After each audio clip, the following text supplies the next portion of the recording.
Hi friends, welcome to try பண்ணலாம் வாங்க. நம்ம இன்றைக்கி என்ன ட்ரை பண்ண போகிறோம் அப்படின்னா, அவலில் தாங்க ஒரு ஸ்நாக்ஸ் வந்து ரெடி பண்ண போகிறோம். வாங்க வீடியோக்குள்ளே போகலாம்.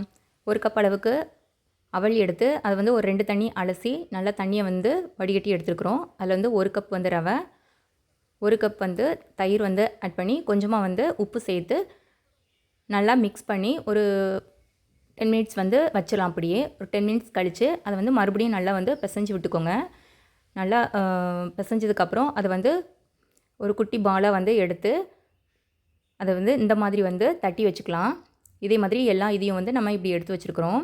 இதை வந்து நம்ம இப்போ வந்து ஆவியில் வந்து வேக வைக்க போகிறோம்.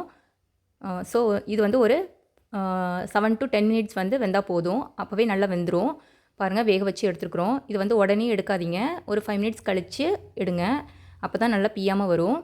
இப்போ வந்து ஒரு கடாயில் வந்து கொஞ்சமாக எண்ணெய் விட்டு அதில் வந்து கடுகு, உளுந்தம்பருப்பு, ஜீரகம், கருவேப்பிலை, அப்புறம் ஒரு ஸ்பூன் வந்து வத்தல், கொஞ்சமாக கரம் மசாலா சேர்த்து நல்லா வறுத்து விட்டுக்கலாம். இப்போ அதில் வந்து நம்ம ஆவியில் வேக வச்ச இதை வந்து இதில் வந்து போட்டு நல்லா கிளறி எடுத்துக்கலாம்.